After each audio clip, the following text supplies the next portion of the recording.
L'aéroport international Eldorado de Bogota, en Colombie. Menaces de sécurité, immigration clandestine, contrebande, des problèmes communs à tous les aéroports. Mais Eldorado a une particularité. C'est le plus grand aéroport de Colombie et l'un des plus fréquentés de toute l'Amérique latine.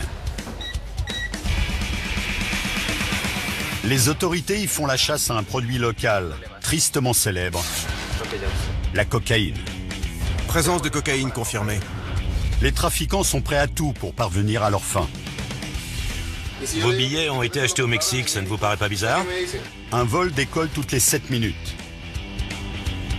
Pour les policiers et les douaniers, la course contre la montre est engagée. Les vols vont et viennent jour et nuit, sans interruption. Et la sécurité des personnes et des biens doit être assurée en permanence.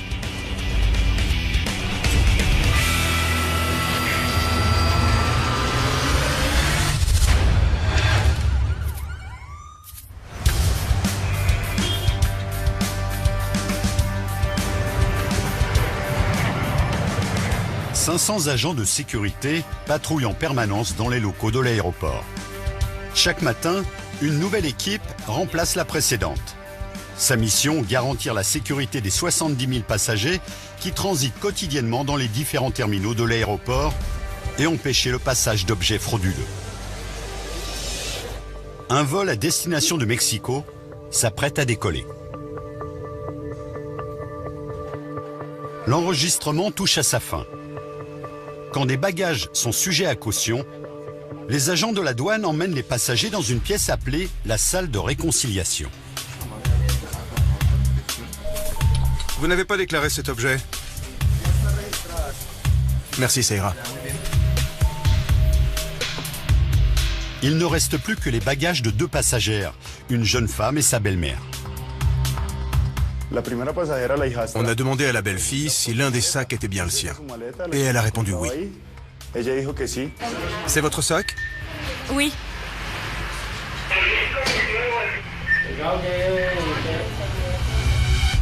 Un chien renifleur s'approche de la valise et décèle la présence de narcotiques. Quand elle a compris que nous allions inspecter son sac pour de bon, elle a changé de stratégie. Et a prétendu que ce n'était pas le sien. Il s'agit bien de votre valise, n'est-ce pas? Non. Ma valise, c'est celle-là. Et celle-ci? Je ne sais pas à qui elle est. Vous pouvez l'inspecter si vous voulez. Pourtant, il y a une étiquette à votre nom dessus. Est-ce que je peux voir votre billet, s'il vous plaît?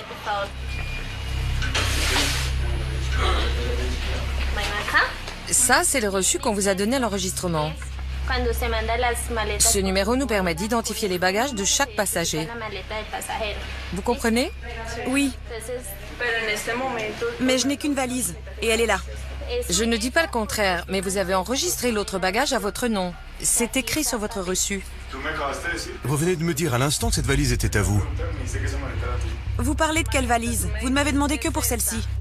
C'est forcément sa valise. Le numéro d'enregistrement sur l'étiquette correspond au reçu qu'elle nous a donné avec son billet. Mais elle avait l'air nerveuse et a prétendu le contraire. Écoutez, Cette valise est à votre nom. on va regarder les numéros ensemble. 71, 95, 34. Et ici, 71, 95, 34. Nous sommes d'accord. Je vais donc vous demander d'ouvrir la valise. Comment voulez-vous que je l'ouvre? Je n'ai pas la clé. Elle dit qu'elle n'a pas la clé. Vous pouvez vérifier. Je n'ai rien sur moi. La passagère affirme que le bagage n'est pas à elle et qu'elle n'a aucun moyen de l'ouvrir, ce qui suscite la méfiance des policiers. Nous autorisez-vous à briser le cadenas?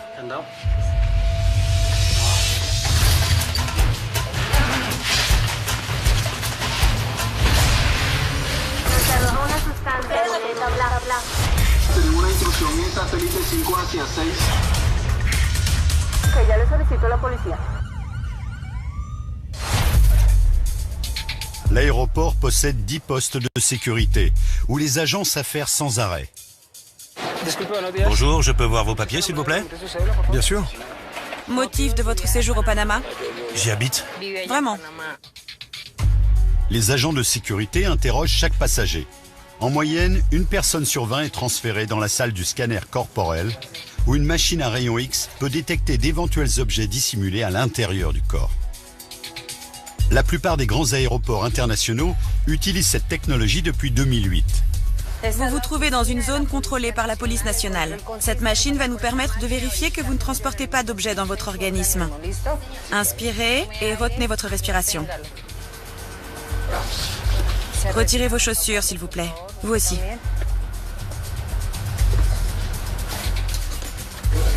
Suivant. Les douaniers ont repéré un jeune homme en partance pour Mexico.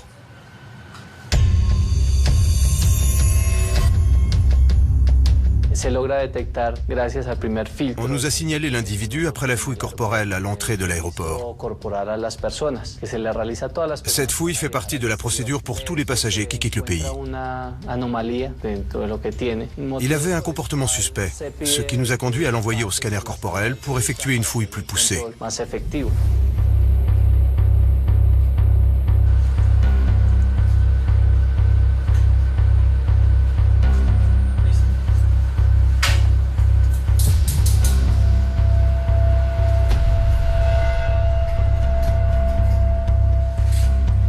Le scanner a révélé la présence de formes dans l'organisme du passager. Celles-ci ne correspondent ni à des organes internes, ni à des membres du corps.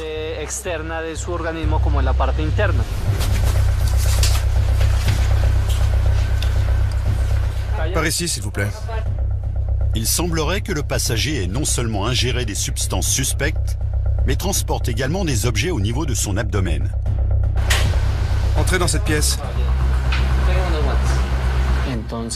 J'ai pratiqué une fouille corporelle et découvert que le passager portait une couche, à l'intérieur de laquelle se trouvaient des capsules. Nous sommes face à deux méthodes de contrebande différentes. Le passager a commencé par avaler le plus de capsules de cocaïne possible, puis a décidé de tenter le tout pour le tout et de transporter un paquet contre son ventre.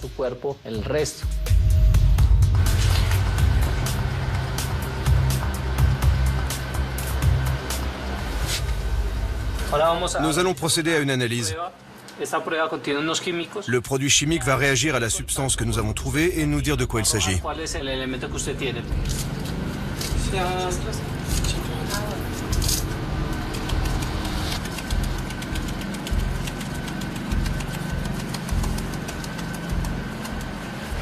C'est bleu.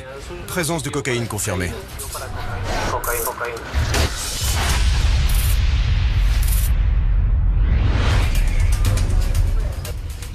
Dans la salle de réconciliation, les services antinarcotiques se livrent à l'inspection du bagage d'une passagère. Elle affirme n'avoir aucun lien avec la valise, ce qui autorise les agents à briser le cadenas.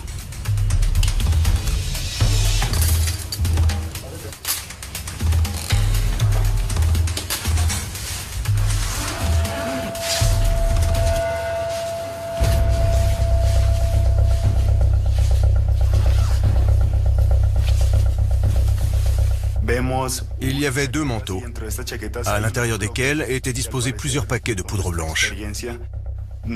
L'expérience prouve qu'il s'agit le plus souvent de cocaïne. J'ai été pris de court car les trafiquants n'avaient fait aucun effort particulier pour dissimuler la drogue dans la valise. Nous n'avons eu aucun problème à la trouver. Je vais effectuer un prélèvement pour identifier le contenu des paquets.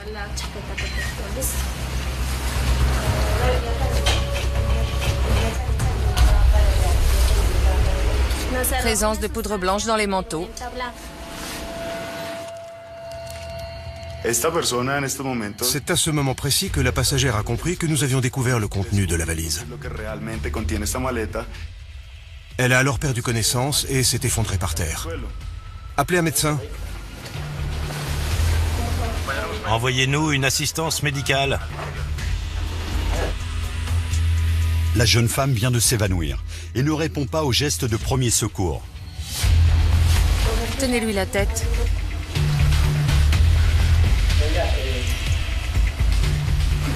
Saturation normale. Nous avons une patiente inconsciente qui ne réagit pas au sel. Bien sûr. Mademoiselle ? Envoyez une ambulance d'urgence.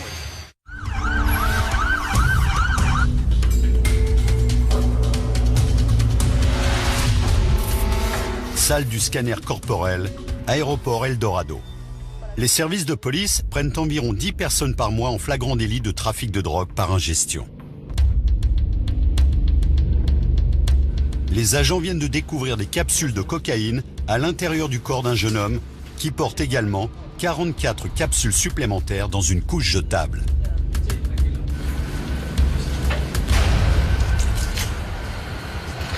Le passager portait 44 capsules sur lui. Vous êtes en état d'arrestation. Asseyez-vous, s'il vous plaît. Nous avons demandé au suspect combien de capsules il avait ingérées et nous lui avons expliqué qu'il devait les expulser au plus vite. Quand avez-vous avalé ces capsules? Cet après-midi. D'accord. Pensez-vous être en état de les évacuer? C'est votre vie qui est en jeu si l'une des capsules éclate à l'intérieur de votre organisme. Elle n'éclate jamais. Pardon? Elle n'éclate jamais. On ne sait jamais. Il vaut mieux les expulser au plus vite. Je le ferai dans un hôpital. Je vois. L'éclatement d'une capsule de drogue peut provoquer une overdose pour la personne qui l'a ingérée. S'il s'agit de cocaïne, celle-ci succombe le plus souvent à une crise cardiaque.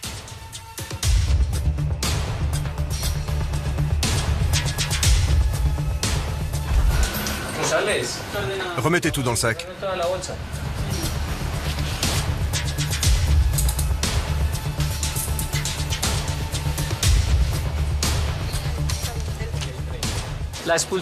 Le temps d'expulsion de la totalité des capsules varie selon les individus.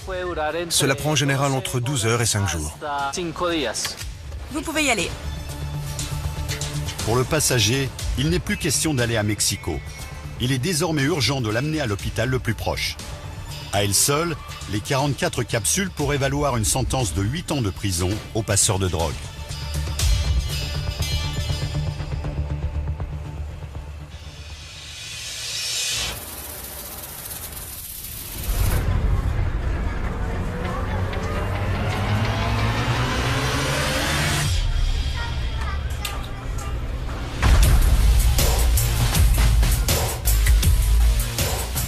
Les agents de sécurité ne sont pas seulement à la recherche de substances illicites, mais aussi de certains objets du quotidien interdits dans les bagages à main.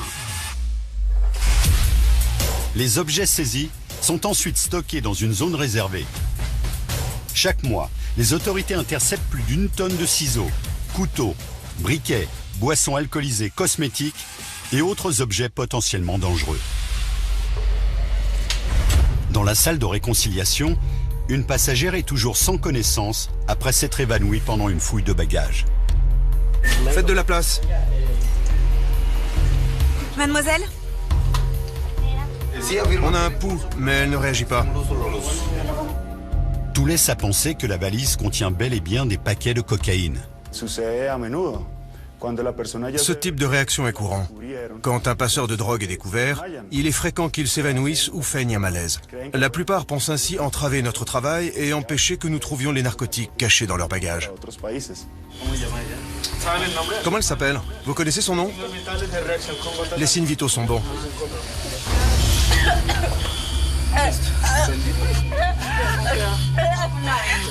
Ne bougez pas.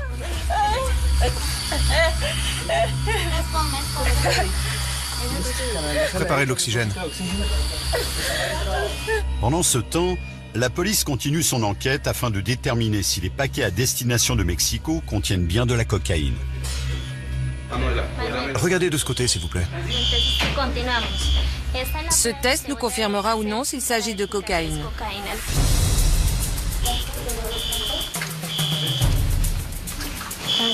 C'est bleu. Présence de cocaïne confirmée. Vous êtes en état d'arrestation pour violation de l'article 30 sur la possession, la fabrication et le trafic de stupéfiants. Il reste encore la deuxième valise à inspecter. Quand j'ai passé le contrôle, j'ai attrapé l'un des sacs au passage. Et je lui ai donné le mien pour qu'elle l'enregistre. De qui parlez-vous? Elle. Nous voyageons ensemble. En fait, je suis la femme de son père, mais je ne suis pas sa mère. On veut juste y voir un peu plus clair. Je comprends bien. Pouvez-vous ouvrir cette valise? Le problème, c'est qu'elle n'est pas à moi. Peut-on l'ouvrir par la force? Allez-y, mais elle n'est pas à moi. Dès que nous avons découvert la drogue, la belle-mère a tenté de tout mettre sur le dos de sa belle-fille. Elle n'arrêtait pas de répéter qu'elle ne savait rien et que tout avait été organisé à son insu. Nous allons procéder à la fouille de votre valise. Est-ce que vous nous en donnez l'autorisation? Je veux bien, mais encore une fois, ce n'est pas ma valise. C'est la première fois que je prends l'avion, c'est pour ça que nous sommes ensemble. Même si la valise est au nom de votre belle-fille, c'est la procédure habituelle.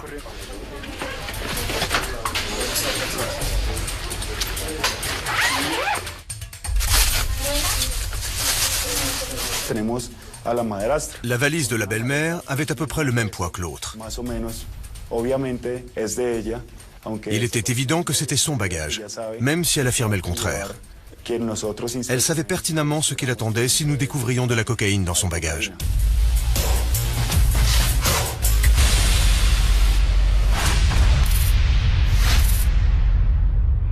Un vol transportant plus de 200 personnes en provenance des États-Unis vient d'atterrir. Les passagers doivent à présent passer la douane pour entrer dans le pays. Vous venez faire du tourisme? Oui. Pour l'un d'entre eux, les formalités se prolongent. Bonsoir, monsieur. Bonsoir. Je suis né à Cuba, mais je vis aux États-Unis depuis 2007. En préparant mon voyage, j'ai lu dans une brochure de l'aéroport qu'on pouvait venir en Colombie sans visa quand on est résident américain. Je suppose que c'est la compagnie aérienne qui vous a dit ça? Non. Nous ne pouvons pas le laisser entrer en Colombie. En vertu de la résolution 6588 du ministère des Affaires étrangères, tous les citoyens cubains ont besoin d'un visa pour entrer dans le pays. Ce passager n'a que sa carte verte avec lui, parce que la compagnie aérienne lui a permis de voyager ainsi. Mais cela ne suffit pas pour pénétrer en Colombie. Il vous faut un visa colombien pour entrer dans le pays. Sans cela, nous allons devoir suivre la procédure de refus d'admission et vous renvoyer dans votre pays d'origine. Il semble que ce passager ait reçu des informations erronées sur la politique de visa colombienne concernant les citoyens cubains.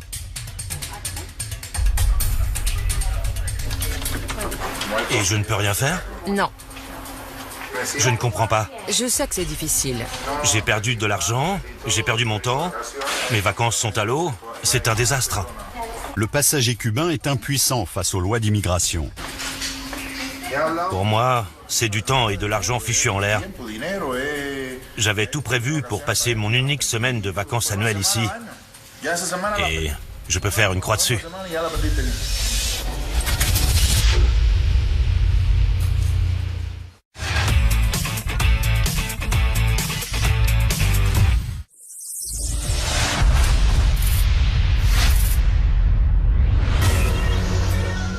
Dans la salle de réconciliation, la brigade des services anti-narcotiques a mis la main sur une valise de cocaïne. Il leur reste à présent à fouiller le deuxième bagage saisi. Ce n'est pas ma valise. Nous devons quand même en vérifier le contenu.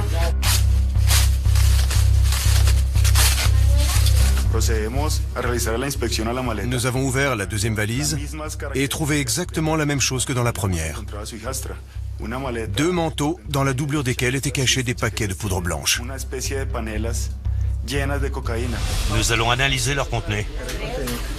Tout comme sa belle-fille avant elle, la passagère maintient qu'il ne s'agit pas de sa valise. Mais pour la police, les preuves sont suffisantes pour mener une analyse chimique appelée narcotest. Une poudre de couleur blanche. J'ai vérifié.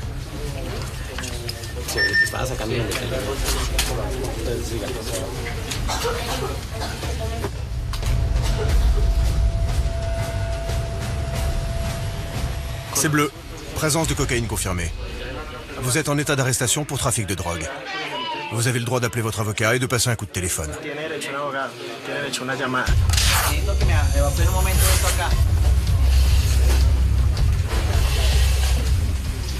2, 4, 6, 8, 10, 12.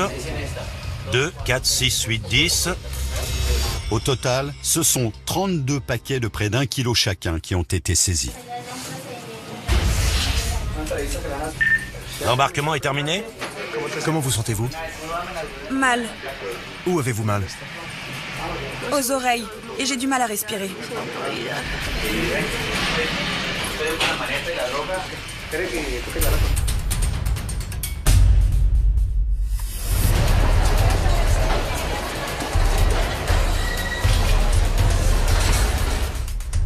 La jeune femme et sa belle-mère sont arrêtés pour trafic de cocaïne. Les 32 kilos de drogue trouvés dans leur bagage pourraient leur valoir une peine allant de 10 à 30 ans de prison.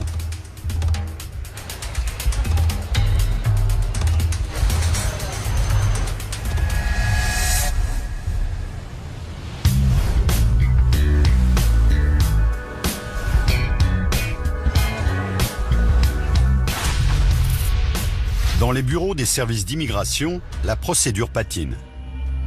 Les agents de la douane refusent l'entrée dans le pays à un passager cubain résidant aux États-Unis qui a pris l'avion sans solliciter de visa colombien. Je suis complètement perdu. Je comprends. Je peux rien faire? Non, monsieur. C'est sans issue. Les lois sur l'immigration sont très strictes.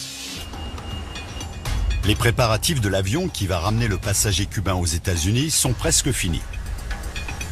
Si je signe ce formulaire, c'est comme si j'admettais que je n'ai pas demandé de visa simplement par caprice. Nous sommes obligés de suivre la procédure. Un refus d'admission ne veut pas forcément dire qu'il ne pourra pas revenir dans le pays. Que vous signiez ou non, vous ne pourrez pas entrer en Colombie. La loi, c'est la loi. Et elle ne va pas changer comme ça du jour au lendemain. En général, ce n'est pas en faisant un esclandre qu'on trouve une solution. Où dois-je signer? Ici. Voici son passeport. Chaque année, 1 millier de passagers sans papier en règle sont refoulés hors des frontières colombiennes.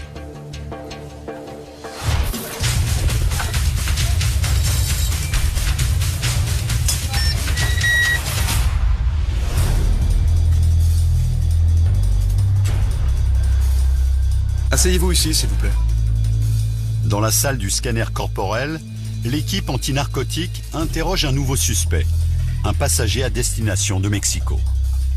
Quand avez-vous obtenu votre passeport? Ce mardi. Et quand avez-vous acheté votre billet d'avion? Samedi.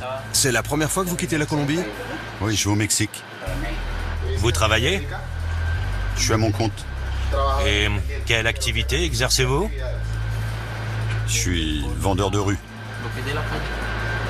Et vous avez travaillé dans une fabrique de gants? Oui. Il est apparu très vite que le suspect ne répondait pas clairement aux questions qu'on lui posait. Il nous a donc semblé nécessaire de pousser notre enquête un peu plus loin. Veuillez ouvrir votre bagage à main.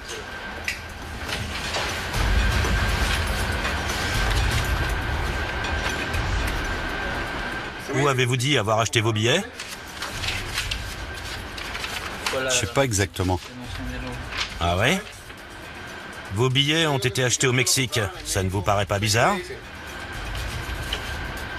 Je sais pas quoi vous dire. Est-ce que c'est un de vos parents qui a acheté les billets? Vous avez de la famille au Mexique? Non, monsieur. Pourtant, vos billets ont été achetés à Toluca, au Mexique. Les éléments rassemblés au cours de l'entretien préliminaire nous permettent de déterminer si un passager a le profil classique des passeurs de drogue. Nous allons vous faire passer un scanner. Cette machine va nous permettre de vérifier que vous ne dissimulez rien sur vous ou à l'intérieur de votre organisme. Signez ici, s'il vous plaît. La fouille des bagages de ce passager n'ayant rien donné, il doit à présent subir le scanner corporel qui va confirmer ou non s'il s'agit d'un passeur de drogue.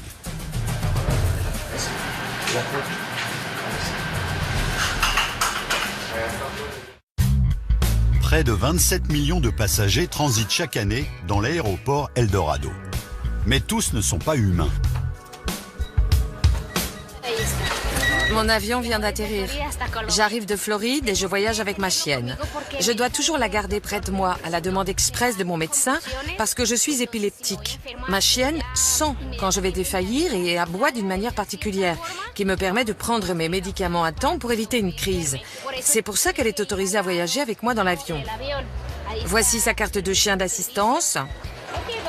Tout le monde est toujours en train de s'extasier et de dire qu'elle est adorable.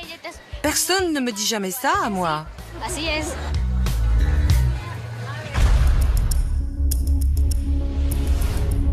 Dans la salle du scanner corporel, les services de police sont en plein interrogatoire d'un passager à destination de Mexico. Le scanner projette à toute vitesse des rayons X de faible intensité, ce qui permet d'obtenir une image nette du corps en moins de 5 secondes. Celle-ci révèle la présence d'un objet dans l'estomac du jeune homme. Nous avons détecté un corps étranger dans son organisme. Il s'agit a priori de capsules de drogue. Pour l'instant, il est impossible de déterminer s'il s'agit d'héroïne, de cocaïne ou d'un autre type de stupéfiant. Tout ce que nous savons, c'est ce que nous apprend l'image des rayons X, c'est-à-dire qu'il a un objet caché à l'intérieur du corps. Asseyez-vous, je vous prie. Êtes-vous prêt à coopérer? J'ai rien avalé. Je vois. Ce jeune homme a des objets dissimulés dans le corps, ce qui constitue un motif suffisant pour procéder à une arrestation. Tournez-vous. C'est la première étape d'une procédure juridique qui va l'emmener devant le bureau d'un juge. Asseyez-vous ici.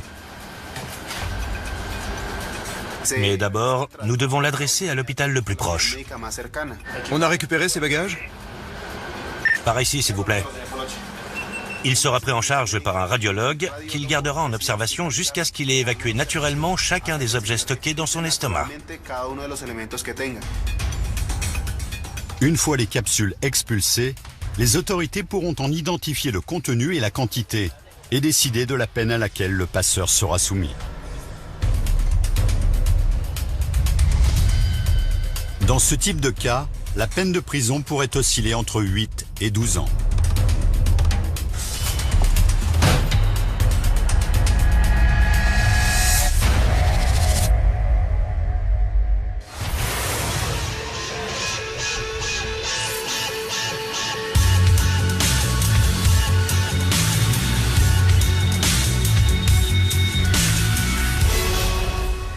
Passeport, s'il vous plaît.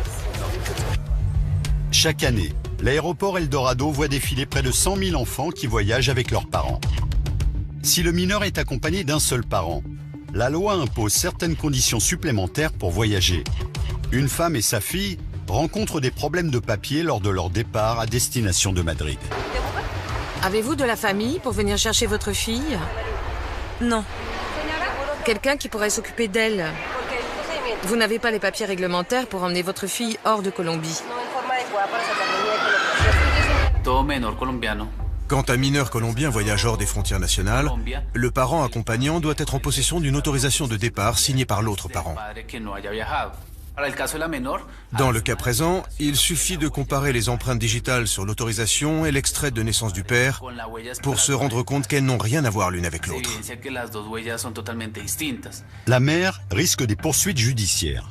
Dans ce cas, sa fille sera prise en charge par les services de protection de l'enfance. Vous êtes de Bogota? Vous devez vous rendre au bureau du juge. Non, s'il vous plaît. S'il vous plaît, je peux changer mes papiers s'il le faut. Votre autorisation a été falsifiée. S'il vous plaît. Je dois vous demander d'appeler quelqu'un de votre famille qui puisse s'occuper de votre fille. Mais je n'ai pas de famille à Bogota. Dans ce cas, je vais devoir appeler les services de protection de l'enfance. S'il vous plaît, non. Non, je vous en prie, elle ne m'a jamais quittée. Laissez-la rester avec moi. Je n'ai pas le choix, madame. Dans ce type de situation, les employés de l'aéroport doivent tout faire pour ne pas se laisser influencer et éviter que des mineurs ne soient emmenés illégalement hors de Colombie.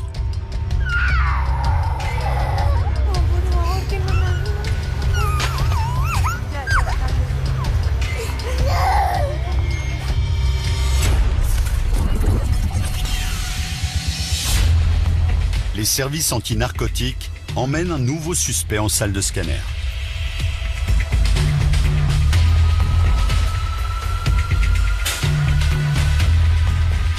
Cette fois-ci, il s'agit d'un passager en partance pour Madrid.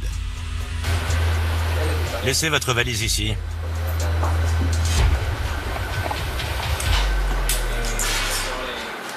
Passeport, s'il vous plaît. Oui, monsieur.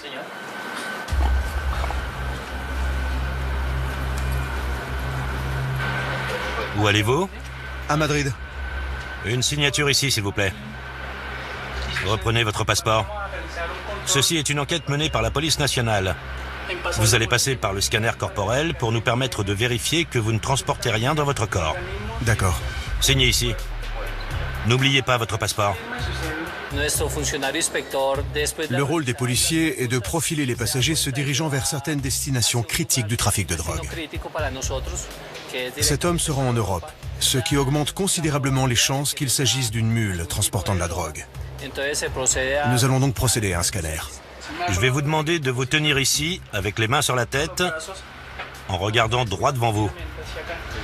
L'Espagne et le Mexique sont deux des plus importantes plaques tournantes du trafic de drogue et constituent la destination de plus de 80% des trafiquants arrêtés dans l'aéroport. Pour l'instant, le scanner n'a révélé aucune présence de drogue dans l'organisme de ce passager. Retirez vos chaussures, s'il vous plaît. Oui, monsieur. Maintenant, nous allons procéder à la fouille de votre valise. Par ici.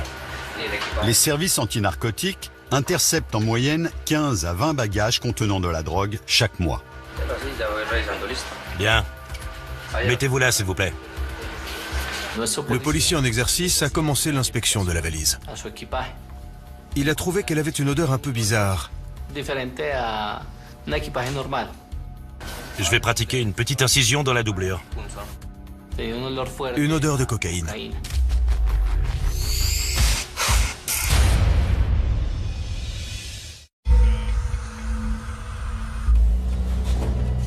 Les services d'immigration retiennent une jeune femme essayant d'emmener sa fille en Europe en utilisant des papiers falsifiés. Nous attendons une copie des empreintes digitales du père, dans le cas où ils auraient pris la mauvaise empreinte quand ils ont rempli les papiers. Il arrive parfois qu'on prenne les empreintes de la main gauche au lieu de la main droite. Nous devons être absolument sûrs qu'il ne s'agit pas de la même personne. Tout repose désormais sur l'expertise de spécialistes qui vont examiner les documents et les empreintes pour tenter d'en déterminer l'authenticité. La procédure nous oblige à une double vérification. D'abord, nous allons vérifier l'authenticité des documents. Puis nous allons comparer les empreintes de l'autorisation de départ avec celles de l'extrait de naissance du père. Pour le spécialiste en empreintes digitales, il ne fait aucun doute que les documents ont été falsifiés. L'expertise a révélé que les documents étaient authentiques, mais que l'empreinte digitale qui y était apposée n'était pas celle du père. Une fois le verdict des experts tombé, les services d'immigration font appel à la police nationale colombienne qui procède à l'arrestation de la mère. C'est l'empreinte du père? Voici des photocopies du passeport et de la carte d'identité de la mère, et du passeport de l'enfant. Vous pouvez lui rendre ses papiers. Chaque mois, nous arrêtons en moyenne 17 personnes qui essaient de quitter la Colombie avec de faux papiers.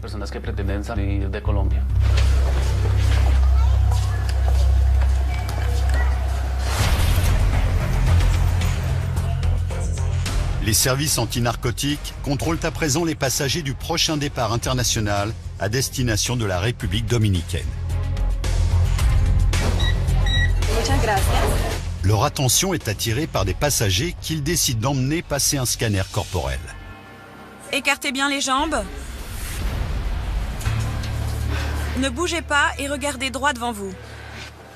C'est bien le bagage que vous avez enregistré? Non. Non? C'est bien votre reçu dans votre passeport? Oui. Lisez-moi le numéro, s'il vous plaît. 21. 21. 95, 93. C'est le même numéro? Oui. Très bien. Et c'est bien votre nom ici? Oui.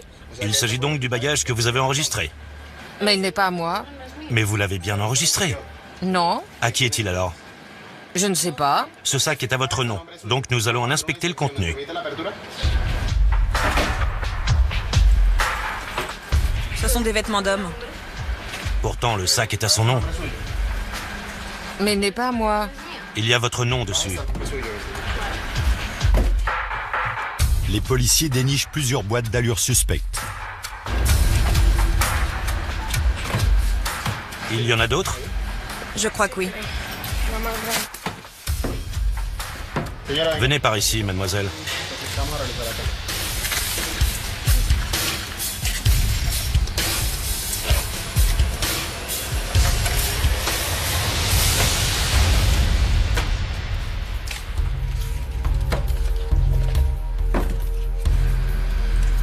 Nous allons effectuer un narcotest pour vérifier le contenu de ces boîtes. Mais c'est pas ma valise. Elle est à votre nom, ce qui signifie que vous l'avez enregistrée auprès de la compagnie aérienne. Non, je n'ai que mon bagage à main. Vous avez bien enregistré un bagage. Non, je n'ai rien enregistré. Comment se fait-il que vous ayez le reçu alors? On me l'a donné au comptoir de la compagnie. Je pense qu'il s'agit de votre sac, parce que votre nom apparaît à la fois sur l'étiquette et sur le reçu. Il était en votre possession quand vous êtes arrivé. Nous allons donc procéder à un narcotest.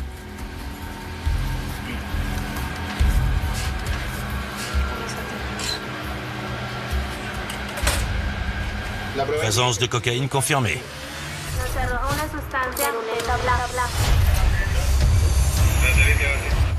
Lieutenant, vous pouvez vous rendre du côté des restaurants? La situation a l'air de concerner des mineurs. Je les ai en visuel sur les caméras. L'aéroport Eldorado est l'un des plus sûrs de toute l'Amérique latine grâce à ses importants investissements technologiques. Nous utilisons des systèmes de pointe comme des caméras infrarouges et des radars au sol. Cela nous permet de garantir la sécurité du périmètre tout entier et pas seulement des terminaux. J'ai besoin d'une inspection sur un individu se trouvant sous les écrans d'information. Il porte une besace et se dirige vers la porte 4. Notre aéroport peut se targuer d'un système de sécurité très performant qui repose sur un réseau de plus de 700 caméras disséminées dans les terminaux et d'une équipe de surveillance active 24 heures sur 24. On a un intrus entre les périmètres 5 et 6. J'alerte la police. La sécurité est également renforcée par la présence de plusieurs postes de police dans l'enceinte de l'aéroport, avec des patrouilles régulières. Au cours des 4 derniers mois, le système de surveillance de l'aéroport a permis de déjouer plus de 100 tentatives criminelles. Dans la salle du scanner, l'un des policiers de la brigade anti-narcotique mène l'enquête auprès d'un passager suspect. Nous une incision dans la doublure. Vous allez abîmer ma valise? Ne vous inquiétez pas. Si votre valise ne contient rien d'illégal, vous n'avez rien à craindre et vous serez remboursé. On repère très facilement les mules parce qu'elles trouvent toujours des excuses pour éviter qu'on ne fouille leur bagage.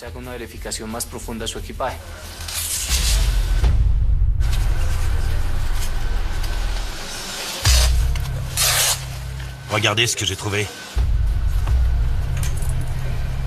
Nous allons effectuer un narcotest. Nous avons trouvé une substance de couleur blanche et décidé de procéder à une analyse chimique. C'est positif. Si la poudre vire au bleu ciel, c'est un résultat positif pour un alcaloïde bien particulier, la cocaïne. Mettez vos mains dans votre dos. Vous avez le droit de garder le silence. Tout ce que vous direz pourra être utilisé contre vous. Vous avez aussi droit à un avocat. Passez-moi de quoi inciser.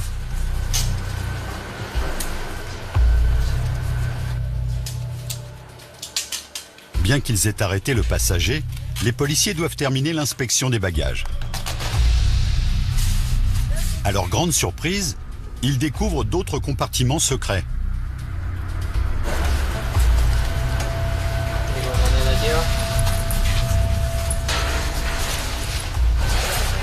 Il y a autre chose dans la doublure.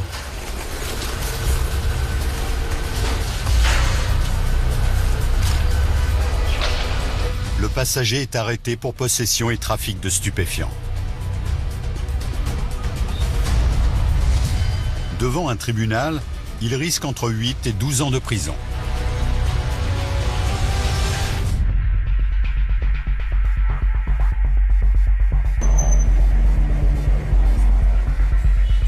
Dans la salle du scanner, la brigade anti-narcotique procède à l'arrestation d'une passagère après avoir découvert de la cocaïne dans sa valise. Présence de cocaïne confirmée. Nous allons vous emmener au poste de police le plus proche pour entamer une procédure juridique. Puis, nous vous emmènerons au bureau du juge pour connaître la marche à suivre.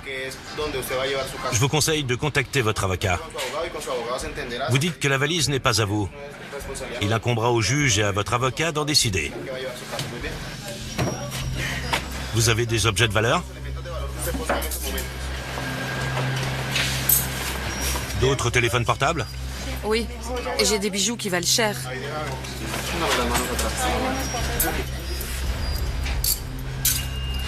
Asseyez-vous.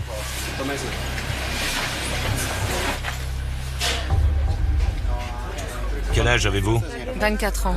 24 ans.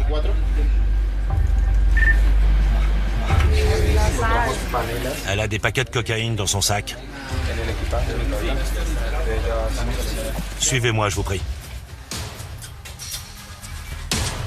La brigade antinarcotique a mis la main sur une quinzaine de kilos de cocaïne. Une telle quantité pourrait valoir entre 10 et 30 ans de prison à la jeune femme.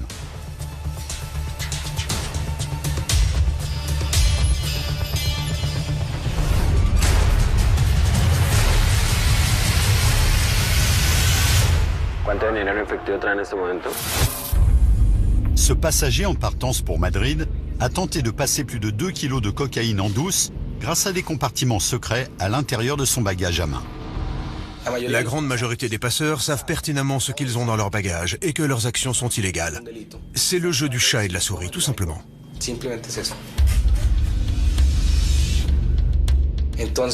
C'est pour ça qu'ils jouent la comédie quand leur stratagème est mis à nu par nos équipes de police. Peut-on l'ouvrir par la force? Allez-y, mais elle n'est pas à moi. Quelle valise? Vous ne m'avez demandé que pour celle-ci? Ils commencent toujours par dire que ce n'est pas leur sac. Parfois ils pleurent, ils nous crient dessus, il arrive même qu'ils perdent connaissance. Mademoiselle? Mademoiselle? Mais ils finissent toujours par se résigner. Le mode de trafic le plus courant est l'ingestion de drogue. Par ici, s'il vous plaît. Le jeune passager, à destination de Mexico, a été arrêté alors qu'il tentait de passer près d'1 kilo de cocaïne sous la forme de capsules. L'autre cachette la plus fréquente, c'est leur bagage. Il n'est pas rare de trouver des doubles fonds ou des vêtements bourrés de drogue. Selon nos estimations, nous avons saisi cette année près de 236 kilos d'hydrochloride de cocaïne. Et encore, ces chiffres ne concernent que la cocaïne et l'aéroport Eldorado. Le combat contre la drogue est loin d'être gagné, mais chaque avancée est une belle victoire en soi.